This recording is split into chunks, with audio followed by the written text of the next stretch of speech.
Si Yunan magpapamalas ng talento at may makakadwelong senior na mukhang mas malakas kesa sa ating bida. At huwag kalimutang mag-like at mag-subscribe para update ka sa bagong recap. Maraming salamat na rin sa'yo. Bago tayo magpatuloy, introduction muna tayo. And when you need it, baby, just jump under the covers.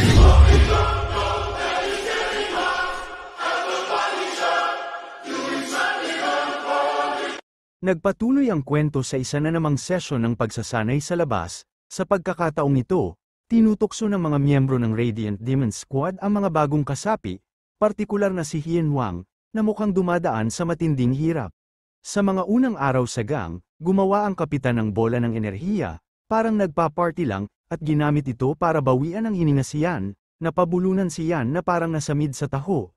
At kahit hirap na huminga, pinuri pa siya ng kapitan, "Ayos ka? Hindi ka tumamba." Kaya pinakawalan siya at sinabihan, "Balik ka na. Practice ka pa." Pagod na pagod.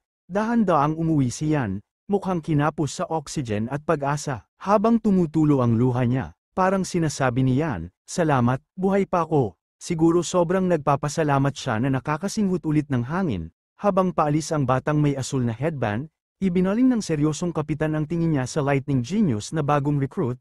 Mukhang na-master na ni Yonan ang lesson ng araw dahil nagawa niyang gumawa ng sarili niyang maliit na bola ng enerhiya. Napaisip ang kapitan, "Ayos, graduate na to." Kaya tinanong niya si Yonan kung naintindihan niya ang pinakamahalagang hakbang. Sagot naman ng bida, "Syempre, ang sikreto ay mag-isip at kumilos ng sabay, parang si Flash." Sabi ng kapitan na may peklat sa mukha. Nang marinig to, tinanong ng kapitan, "Tama ba?" At sumagot naman si Yonan, "Siguro." Sabi pa ng kapitan, "Laging may paraan kung paano gagalaw kahit anong mangyari." Kaya ang tunay na sikreto ng Radiant Demon Arts ay ang gumalaw ng walang sablay, walang istorbo sa mga atake mo. Tapos tumingin siya kay Yonan at sabi, "Gusto ko maintindihan mo ang mas malalim na ibig sabihin ng atake." Si Yonan, syempre, medyo confused, parang di pa rin gets kung anong deeper meaning ang tinutukoy ng kapitan. Habang ang dalawang bagong kasapi ay nagsasabing, "Ha?" Dahil hindi pa rin nila gets, si kapitan na may peklat, agad nakapansin na mas mabilis at mas malinaw kung ipakita na lang kaysa magpaliwanag pa. Kaya tinignan niya ang isa sa mga haligi malapit sa kanya. Hinaplos ito, at sinabi, "Tingnan niyo to, baka magising ang utak niyo." Pagkasabi nun, si Yonan, parang nagiging detective, nag-focus ng todo. Si Hien Wang naman, parang naguguluhan pa rin, hindi makapaniwala sa mga nangyayari, pero pinilit pa rin mag-concentrate, na parang, "Ano to? Magic show?" Walang ilang segundo, nagsimula na ang demonstration, ang enerhiya mula sa kamay ng kapitan ay mabilis na lumabas, at sa ilang sandali, parang ang buong lugar ay napuno ng lakas. Si kapitan, 100% nakafocus, parang may superpower, nang halos magwala na ang enerhiya, huminga siya ng malalim. Pagkatapos nun, parang nawala ang storm, at naiwan si Yonan na sobrang amazed. Parang, paano nangyari to? Naisip niya. Kaya pala Supermaster. Kaya niyang mag-relax ng lahat ng ito bigla, samantalang ang mga estudyante, mukhang nag-iisip, hindi ba't ito yung magic na tinutukoy? Habang ang mga estudyante ay tinatangka pang intindihin kung anong nangyari, biglang pinpunch ni Kapitan ang haligi, na nagdulot ng maliliit na pagsabog na nagwasak sa buong istruktura. Matapos ang demo na yun, may mga estudyante na parang walang pakialam, siguro sanay na sila. Pero may ilan na parang natulungan na ang utak nila mag-reboot, sobrang mind-blown. Nang kumalma na ang alikabok, tumingin si Kapitan sa mga bagong kasapi at tinapos ang lesson niya, ang pinakamalakas na atake, tamang timing lang. Ang tamang timing ang susi sa pinakamalakas na atake, sabi ni Kapitan. Siniguro niya sa mga estudyante na ang pinakamakapangyarihang atake ay may lalabas lang kung susundin nila ang perfect na path ng atake. Nang marinig ito, si Yanan, parang nagkaroon ng eureka moment, naisip niya, kailangan pala namin tama ang timing sa pagpapalabas ng lakas namin. Pagkatapos niyang ipakita to, sinabi ng kapitan sa mga bagong kasapi na hindi nila kailangang subukan agad. Binanggit ng sensei na hindi siya nagmamadali dahil sa kanyang karanasan, alam niyang hindi ito isang bagay na madaling makuha. Master lang, isang beses lang nakita, tapos na, parang ganun na lang sa tingin ni kapitan, pero para sa kanya, ang ipinakita niya sa kanila ay isang skill na kailangan nilang pag-aralan habang buhay. Nang marinig ito, si Yonan, na parang may nasaksihan na isang malaking revelation, nag-isip, "Hala, buong buhay ko daw ito aaralin," nakakunot ang noo. Pero medyo confident pa rin siya na kaya niyang gawin to ngayon. kaya nag-stretch siya ng mga pulso, tapos tinahak ang pangalawang haligi na naroon, na parang sasabihin niyang, game, kaya ko to. Medyo naguguluhan si Kapitan nang makita niyang dumadaan ang bagong bata at tumigil si Yonan malapit sa haligi. Doon lang siya nagka-idea na baka subukan ng bata na ulitin ang ginawa niyang demonstration. Tiyak nga, huminto si Yonan sa harap ng haligi at naghanda na. Alam ng ating bida na ang esensya ng core energy ay nasa kalikasan, at sa mga oras na to, confident siya na kaya niyang sundan lang ang flow nito, kaya huminga siya ng malalim.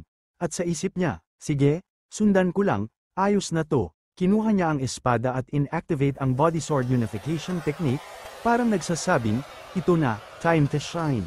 Pumikit si Yonan at naghanda ang isipan para sa gagawin niya. Kailangan niyang mag-relax muna at siguraduhing handa na siya. Nang maramdaman niyang ready na, binuksan niya ang mata at tiningnan ang haligi ng ibang perspektibo. Biglang kumikinang ang haligi, parang may magic, at may isang parte na kumikislap ng pinakamaliwanag, baka ito yung pinakamahina niyang parte. Pag-markang na niyang yun, ipinako niya ang sword sa spot na yun. Pagtama ng espada niya sa haligi, agad itong nag-crack at nagsimulang mag-crumble, parang, boom, natama na. Ang mga crack ay kumalat sa buong haligi at sa ilang segundo, sumabog ito, katulad ng ginawa ng sensei, parang wala lang kay Yonan. Inwasak niya ang haligi gamit lang ang isang tuldok ng espada, ang bilis, parang, hala, tapos na. Habang tinitingnan ang mga piraso ng bato sa lupa, na-realize niya na ngayon, gets na niya ang mas malalim na ibig sabihin ng Path of Attacks. Sa ganitong pag-iisip, napagtanto niyang natutunan na niya ang lahat ng Radiant Demon Arts. Sabi niya sa sarili, aba, mukhang tapos na ang training ko. Ang naiisip ni Yonan ngayon ay kailangan niyang magpatuloy sa pagsasanay para magamit ito sa totoong laban. Paglingon niya kay Kapitan, napansin niyang parang hindi masyadong natuwa si Kapitan sa nakita. Laking gulat ni Yonan, kaya siya nagtataka.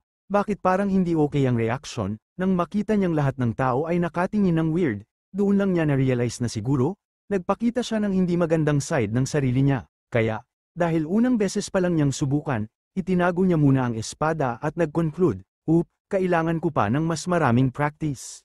Alam ni Yonan na kailangan pa niyang makaranas ng maraming totoong laban bago niya magamit ng tama ang teknik. Na-realize niyang hindi sapat ang ganitong klase ng practice kung gusto niyang gamitin ang Radiant Demon Arts agad-agad, lalo na kapag buhay at kamatayan na ang nakataya. Nang itago niya ang espada, napansin niyang lahat ay nakatingin pa rin sa kanya, parang may shock factor pa. Ang ilang mga estudyante, halos hindi makapaniwala sa nakita nila. Sagot ni Yonan, salamat po, sensei, sa mga aral. Si Kapitan na may peklat, parang na-shock pa saglit, pero pagkatapos ay bumalik sa pagiging seryoso at parang nag-isip, may potential to. Si Kapitan, parang nag-iisip pa kung paano niya ituturo si Yonan mula ngayon. Nang marinig to ni Yonan, medyo nagulat siya at nalito. Pero hindi na lang siya nagsalita. Kinabukasan, nakasabay si Yonan at ang kaibigan niya sa tabi ng tubig. Nag-uusap, ibinulgar ni Yonan na nakipag-away daw ang mga seniors nila sa Heavenly Squad, at syempre, nagulat ang bida, parang nabaffle siya. Kasi sa huling balita niya, medyo strict ang mga rules sa Desolate Fortress. Alam ni Yonan na bawal ang makipaglaban labas ng training ground sa mga martial artists ng fortress, kaya naman medyo naguguluhan siya. Tinanong niya si Yon kung may alam siyang dahilan kung bakit nag-away ang mga seniors nila. Sinabi ni Yon na ang isa sa mga miyembro ng Heavenly Squad ay nanginit ng ulo sa isang restaurant. Ayon sa kanya, nagsimula ang away nang sabihin ng isang lalaki sa isa pa na hindi lalago ang talento nito sa loob ng Radiant Demon Squad. Habang pinapakinggan nito, si Yonan, parang hindi pa rin makapaniwala na nag-away sila dahil lang sa ganung bagay. Habang nakita ni Yonan na medyo naguguluhan siya, ipinaliwanag ni Hien na ito ang tunay na mukha ng Miriam at kung paano gumagana ang mga bagay-bagay dito. Sinabi niya na kahit ang mga maliliit na bagay na hindi mukhang importante ay pwedeng magpasiklab ng away at magtulak sa isang tao na itaas ang espada laban sa iyo. Binanggit din niya na mahalaga sa mga lansangan ang proseso ng paghinto ng espada at kung paano manalo sa mga ganitong sitwasyon. Dahil dito, nag-aalala si Hien dahil mukhang nagagalit ang mga seniors ng Desolate Fortress sa isang newbie. Aminado siyang hindi niya alam. Nang marinig ito, medyo nalito si Yonan dahil akala niya ang mga seniors ay nagalit lang dahil may nagsalita ng masama tungkol sa Radiant Demon Squad. Ngunit naiisip ni Yonan na baka may pagkakataon siya rito, kung gusto niyang makuha ang problema ng World Tree, na tinitingala ng lahat ng mga noble sa mundong ito, kailangan niyang magtagumpay sa isang bagay, alam din niyang kailangan niya ng tulong mula sa iba sa proseso ng paggawa nito, At para makuha ang tiwala ng isang martial artist, ang pinakamagandang paraan ay magkautangan sila. Naisip ni Yonan na hindi masama kung mag-iwan siya ng magandang impression sa mga miyembro ng squad. Tumayo siya at napansin ni Hien na medyo naguguluhan. Si Yonan, matapos mag-isip, napagtanto niyang tama si Hien, ang mga seniors na nag-aaway dahil sa kanya.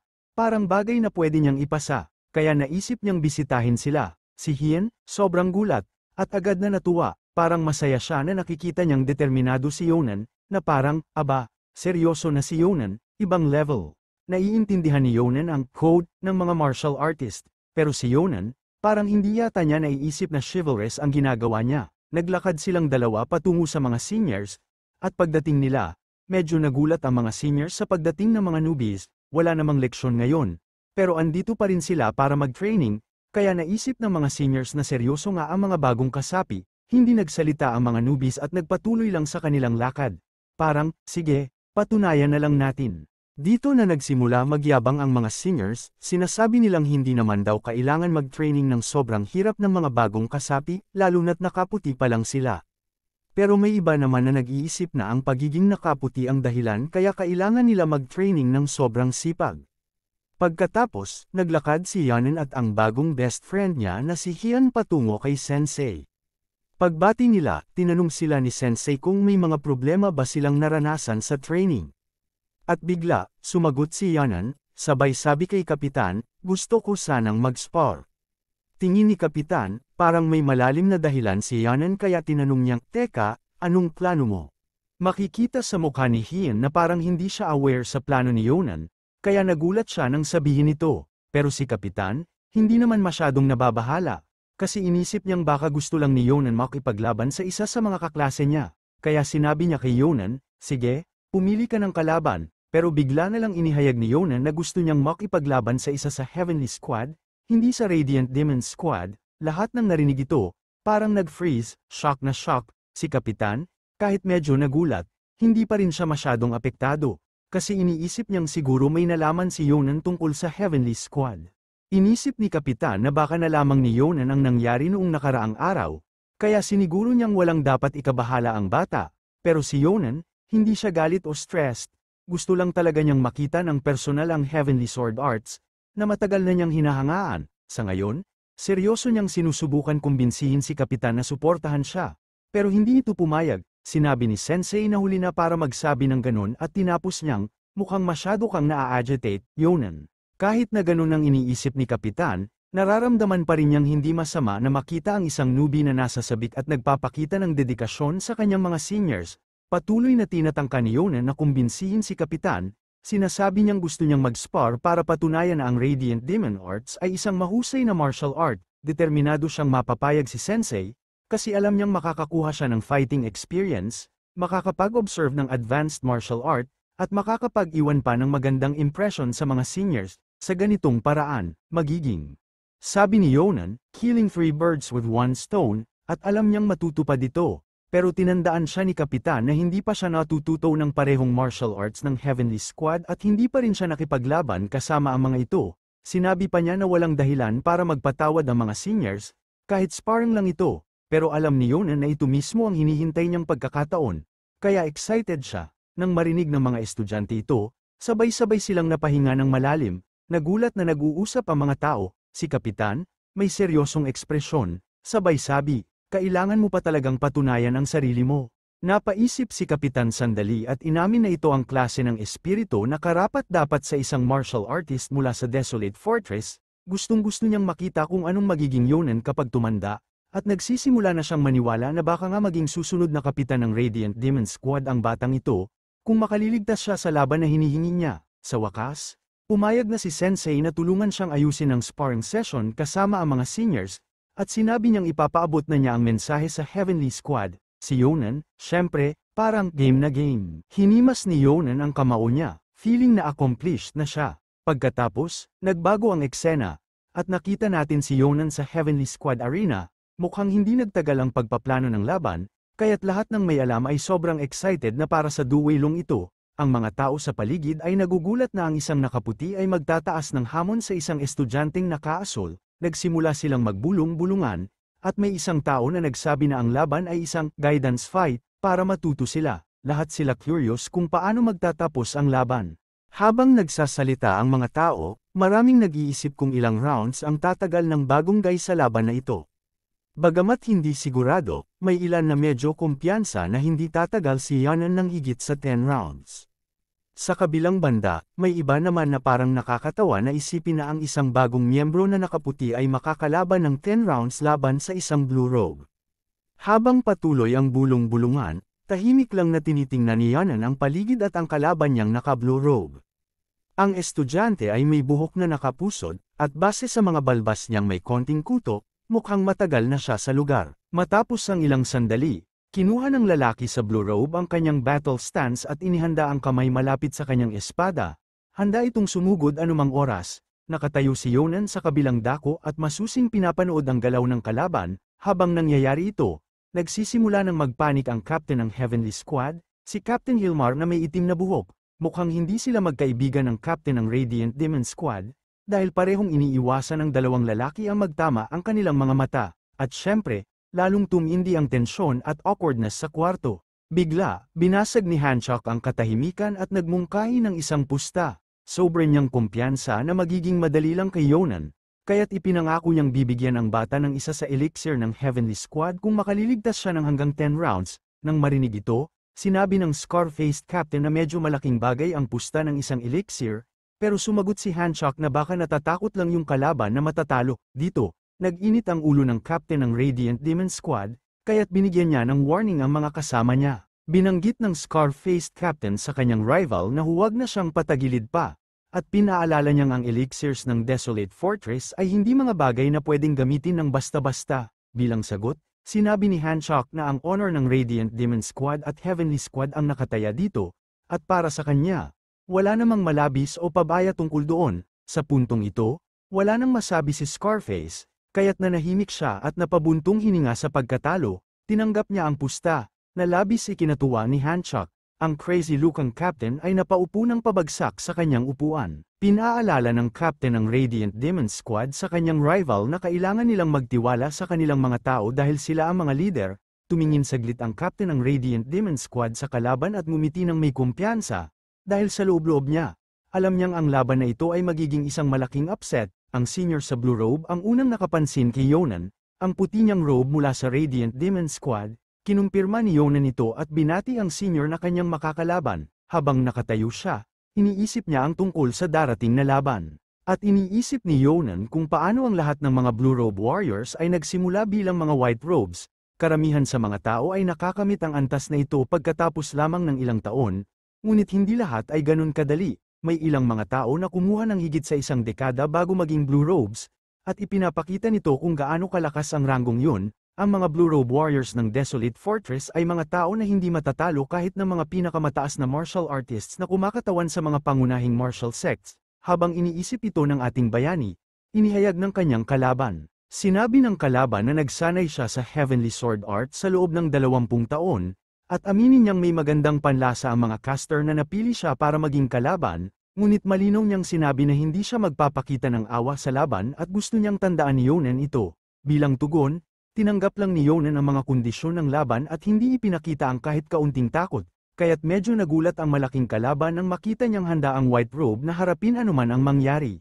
Habang binubunot ng Blue Robe ang kanyang espada, agad itong kumikislap ng malakas na aura, at sa ilang segundo, ang buong katawan ng senior ay kumikinang ng parehong enerhiya. Itinutok niya ang espada kay Yonan, at ang nakakatakot na lakas na nagmumula sa kanya ay sapat para takutin ang kahit na sinong White Robe. Maliban kay Yonan, sa puntong ito, nagkaroon ng kumpiyansang ngiti si Hanchok, kumbinsido siyang mabilis matatapos ang laban. Si Yonan ay curious kung anong klaseng estilo ng espada ang ginagamit ng Heavenly Squad Blue Robe, hindi siya sigurado, pero alam niyang hindi ito sapat para pigilan siya, kaya't nagsimangot siya ng kumpiyansa at nagdesisyon na itapon na ang mga hindi kailangan na iniisip. Dahan-dahan niyang inabot ang sariling espada at binunot ito, kumislap din ang blade niya, na nagbigay sa kanya ng higit pang kumpiyansa para gamitin ang sarili niyang estilo ng martial arts, anuman ang estilo ng kalaban. Nakita ng powerful na Blue Robe Senior ito, kaya't pinayagan niyang mag-una si Yonan sa atake at hinikayat siya na sumugod. Hindi na nagdalawang isip ang hero at agad inatake ang senior, dahil siya nga ang naghamon, walang pag-aalinlangan. Ginamit ni Yonan ang limit releasing technique at sa isang kisap mata, nandun na siya sa harap ng blue robe, nag-charge siya patungo sa senior at nagbigay ng isang malakas na hampas, at syempre, ang kalaban na may 20th taon ng karanasan ay nakayanan nitong depensahan ang atake, pero hindi ganoon kadali. Akala ng Blue Robe Senior na madali lang ang laban pagkatapos block-ihin ang unang atake, pero nagkamali siya. Napaisip siya dahil sobrang bilis ni Yonan, ang unang atake nga lang, nahirapan na siyang pigilan, habang nagsusubok pa siyang magbalanse, si Yonan naman ay muling umatake ng mabilis, bago pa siya makahinga, tumama na ang pangalawang hampas, at sa huling sandali lang niya ito na block, pero hindi pa dyan natatapos si Yonan, binomba siya ng mga mabilis na atake mula sa lahat ng anggulo, at ang senior ay napilitang depensahan bawat hampas na parang ang buhay niya na ang nakataya. Captain of the Heavenly Squad can't hide his disbelief. Paano nangyari ta? Tanong niya sa sarili, habang nakatingin sa estudyanteng nahihirapan, isang batang puti na robe lang at hindi pa nga nakakalipas ang isang araw, pero kayang-kaya siyang tapatan sa bilis. Ngunit si Scarface, hindi na nagulat, si Captain ng Radiant Demons Squad ay ngumiti lang, parang, sabi ko na nga ba. Alam niyang ang galing na ipinapakita ni Yonan ay hindi basta-basta, mabilis na makakagulat ang ganitong skill mula sa isang batang tulad niya, kaya't hindi makagalaw ang Blue Robe Senior, natulala siya, hindi pa rin makapaniwala. Ang kalaban na naka-Blue Robe ay nahirapan sa mga mabilis na atake ni Yonan, sa bawat block ng Senior, si Yonan ay hindi tumigil sa pag-atake, hindi makapaniwala ang mga nakasaksi na ang isang White Robe, tulad ni Yonan, ay kayang magpakita ng ganoong bilis.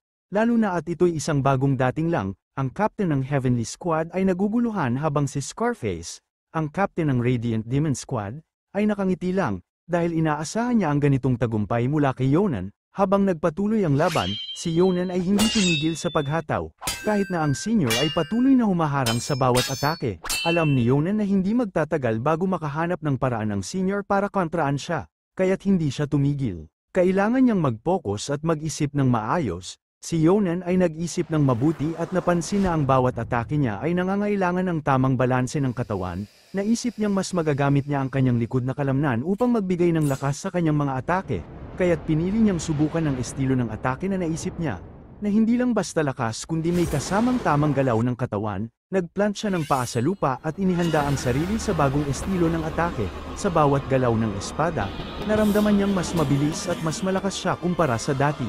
Habang iniisip ni Yonan ang teknik na yon, ipinagpatuloy niya ang laban at nagtangka ng bagong atake. Itinaas niya ang paa at nagkaroon ng rotational force sa katawan habang humakbang pasulong, sabay gamit ng core energy. Nang magawa ito, tumama ang kanyang espada sa dibdib ng Blue Robe Senior, laking gulat ng lahat, pati na ng senior ng Heavenly Squad, na hindi makapaniwala na nataman siya ng ganoong bilis at lakas. Pagkatapos ng hit na yon, napagtanto ni Yonan na natutunan niya ang isang bagong galaw. Kaya't determinado siyang subukan itong muli. Sa pagkakataong yun, ginamit niya ang isang malakas na atake upang madisarm ang kalaban, at ang espada ng senior ay natanggal mula sa kanyang kamay. Ang espada ni Yonan ay nakatutok na sa leeg ng Blue Robe, hindi pa man nakakapagbalanse. Napagtanto ng senior na tapos na ang laban, tumingin siya at nakita ang talam ng espada ni Yonan na hindi nalampas 1 pulgada mula sa kanyang leeg. Hindi na nagpatumpik-tumpik pa ang senior, huminga siya ng malalim at tinanggap ang pagkatalo. Si Yonan, na may halong ginhawa, ay nakatayo at ang espada ay nakatutok pa rin sa leeg ng kalaban. Lahat ng nanunood ay hindi makapaniwala, ang baguhang White Robe ay tinalo ang isang Blue Robe. Isang malaking pagkagulat para sa lahat na hindi niya kayang talunin ng senior kung hindi siya nakapaghanda at hindi siya nakakuha ng advantage mula sa unang atake. Hindi niya din nararamdaman ang saya ng tagumpay dahil alam niyang marami pa siyang kailangang matutunan. Nang makuha na niya ang sword, nagbigay siya ng galang sa senior. Nagpapakita ng paggalang sa karanasan ng kalaban kahit na siya ang nanalo, habang ang mga senior ay patuloy sa kanilang mga usapan at reaksyon. Ang mga juniors ay nagdiwang, ngunit si Yonan ay tahimik at malalim na nag-iisip, handa na magpatuloy sa kanyang landas ng pag-unlad. Pagkatapos ng laban, ibinaba ni Yonan ang espada at inis na nilinggan ang senior, walang kahit anong kasiyahan o emosyon sa mukha niya. Habang ang buong grupo ay abala sa palakpakan, siya naman, parang hindi nakakita ng birthday cake. Sa loob-loob ni Yonan, hindi na to mauulit, baka kung maglaban ulit kami, ako pa ang matatalo, sinabi pa niya sa senior. Salamat po sa pagkakataon na mapanood ang mga magagaling na galaw ng espada. Ang senior, tumango, ngumiti, at naglakad papunta sa espada niya. Totoo, na-surprise ako sa iyo, parang hindi mo kailangan ng maraming taon para matutunan yan. may lakas ka na, sabi niya. Abangan! Kaya anong masasabi mo pa man Hua sa video? Paki-comment sa baba at pag-usapan natin.